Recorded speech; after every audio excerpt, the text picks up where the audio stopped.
قد حصلت تلک المسائل اولا، اس لیے کہ جناب والا اولا وہ مسائل حاصل ہوتے ہیں، ثم وضع اسم العلم بإزائها، پھر ان مسائل کے مقابل علم کا نام رکھا جاتا ہے، فلا تكون له ماہیت وحقیقت وراء تلک المسائل، تو اب جناب والا کسی بھی علم کے لیے حقیقت و ماہیت ان مسائل کے علاوہ نہیں ہوگی، وہی مسائل کیا بنیں گے؟ اس علم کی حقیقت و ماہیت بنیں گے۔ فمعرفته بحسب حده وحقیقته لا تحصل الا بالعلم بجميع مسائله، تو اب اس علم کی معرفت اس کی حد اور اس کی حقیقت کے اعتبار سے کب ہوگی؟ اس وقت ہوگی کہ لا تحصل الا بالعلم بجميع مسائل، کہ کسی بھی علم کی معرفت اس کی حد اور اس کی حقیقت کے اعتبار سے یہ حاصل نہیں ہوگی مگر اس علم کے تمام مسائل کو جاننے سے، اس علم کے تمام مسائل کو جاننے سے۔ وَلَيْسَ ذَلِكَ مُقَدَّمَةٌ لِلشُّرُوعِ فِيهِ، اور جناب والا یہ معاملہ شروع فی العلم کے مقدمے میں نہیں ہے، اس لیے کہ شروع فی العلم کے مقدمے میں مسائل کو ذکر نہیں کیا گیا ہے، لہذا اب شروع فی العلم کے مقدمے میں آپ نے تعریف کو جانا تو یہ تعریف رسم تو ہوگی، حد نہیں ہوگی۔ وَإِنَّمَا الْمُقَدَّمَةُ مَعْرِفَةُ جُزْءٍ، اس مقدمے میں اس علم کی معرفت بحسب رسم ہی، یہ کائے کے اعتبار سے ہے، رسم کے اعتبار سے ہے، فلہذا صرح بقولی، اسی وجہ سے شارح نے یا مصنف نے صراحت کی اپنے اس قول ورسمہ سے، دون ان یقول بحدہ الی غیر ذلک من العبارات، نہ کہ یہ کہ مصنف کہتے حدہ یا اس کے علاوہ کوئی دوسری عبارت لے کر کے آتے ہیں، اس لیے کہ کسی بھی علم کو اس کی حد کے اعتبار سے جاننا، اس کی حقیقت کے اعتبار سے جاننا، یہ اس علم کے تمام مسائل کے جاننے پر موقوف ہے، اور مقدمے میں چونکہ علم کے تمام مسائل کو ذکر نہیں کیا جاتا، اس لیے مقدمے میں اس علم کو جاننا یہ اس کی رسم کے اعتبار سے تو ہو سکتا ہے، حد کے اعتبار سے نہیں ہوگا۔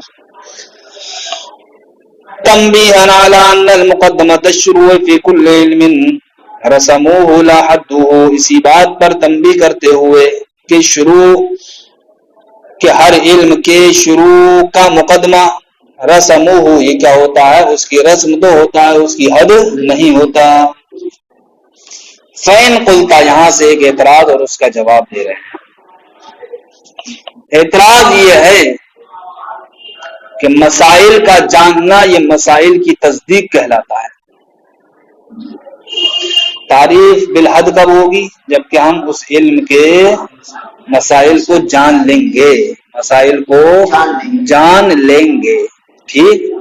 یہاں پر آپ ذہن میں یہ رکھیں کہ تعریف بالحد یہ کیا تصور کے قبیل سے ہے، اس لیے کہ معرف کی کتنی قسمیں ہیں؟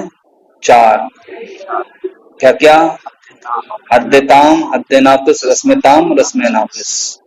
تو یہ چاروں کے چاروں ان کے ذریعے سے کس کو حاصل کیا جاتا ہے؟ تصور کو حاصل کیا جاتا ہے، تصور سے تو ہی تصور کو حاصل کیا جاتا ہے، لہذا حد چاہے تام ہو یا ناقص ہو، لہذا یہ تصور ہی تو ہوگی، تصور ہی تو ہوگی، ٹھیک۔ ابھی آپ نے یہ جانا ماقبل میں کہ کسی بھی علم کو اس کی حقیقت کے اعتبار سے جاننا یہ کب ہوتا ہے؟ جبکہ ہم اس کے مسائل کو جان لیں، اس علم کے مسائل کو۔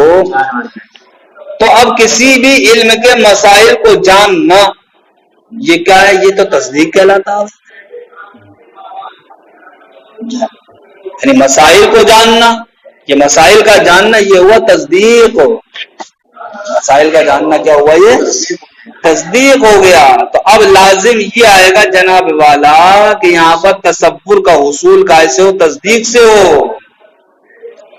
تصور کا حصول، تصور کا حصول جناب والا تصور ہی سے ہوتا ہے، نہ کہ تصدیق سے۔ اب اس اعتراض کا آپ کیا جواب دیں گے؟ اعتراض کہاں سے پڑا بھائی؟ کسی بھی علم کو اس کی حد کے اعتبار سے جاننا یہ جناب والا تصور کے قبیل سے ہے، لیکن یہ جاننا موقوف ہے اس علم کے تمام مسائل کے جاننے پر، اور کسی بھی علم کے تمام مسائل کا جاننا یہ ہے تصدیق۔ لہذا اب لازم یہ آئے گا کہ تصور کا حصول ہوگا اسے تصدیق سے، اور تصور کا حصول تصدیق سے ہوتا نہیں ہے۔ کیوں؟ اس لیے کہ تصور کا حصول تصور سے ہوتا ہے، تصدیق کا حصول تصدیق سے ہوتا ہے۔ اس کا جواب آپ کیا دیں گے؟ اس کا جواب دیں گے ہاں آپ کی بات تو درست ہے، کہ کسی بھی علم کو اس کی حقیقت کے اعتبار سے جاننا یہ موقوف ہے کائے پر، اس بات پر کہ اس علم کے مسائل کو جانا جائے۔ لیکن یہاں پر جناب والا جو مسائل کا جاننا تصدیق ہے نا، تصدیق، اس تصدیق پر تصور کا حصول موقوف نہیں ہے، بلکہ اس تصدیق کے اندر جو تصور ہیں ان تصور پر تصور کا حصول موقوف ہے۔ اس تصدیق کے اندر جو تصور ہیں ان تصور پر تصور کا حصول کیا ہے؟ موقوف ہے۔ تو اب دیکھیے آپ یہاں پر تصور کا حصول تصور سے ہوا یا تصور کا حصول تصدیق سے ہوا؟ بتاؤ۔ تو اب اعتراض ختم ہو گیا بس۔ فَإِن قُلْتَ، اگر آپ اعتراض کریں، العلم بالمسائل التصدیق بها، مسائل کا جاننا یہ تو مسائل کی تصدیق ہے، ومعرفت العلم بحدہ تصور، اور کسی علم کو اس کے حد کے اعتبار سے جاننا یہ تو جناب والا تصور ہے۔ والتصور لا يستفاد من التصدیق، اور تصور یہ تصدیق سے حاصل نہیں ہوتا۔ قلت، میں کہوں گا، العلم بالمسائل هو التصدیق بالمسائل، کہ مسائل کا جاننا یہ مسائل کی تصدیق ہی ہے۔ حتی اذا حصل التصدیق بجمیع المسائل، یہاں تک کہ جب تصدیق تمام مسائل کی تصدیق حاصل ہوگی، حصل العلم المطلوب، علم مطلوب کیا ہوگا؟ حاصل ہوگا۔ ولیکن تصور العلم المطلوب بحدہ، لیکن علم مطلوب کا جاننا، تصور کا معنی کیا لگا ہوگا یہاں پر؟ جاننا، بحدی، اس کی حد کے اعتبار سے، یہ توقف، یہ موقوف ہے، علی تصور تلک التصدیقات، ان تصدیقات کے تصور پر، لا علی نفسیا، نہ کہ نفس تصدیقات پر۔ تب تصور غیر مستفاد من التصدیق، تصور تصدیق سے مستفاد نہیں ہوگا۔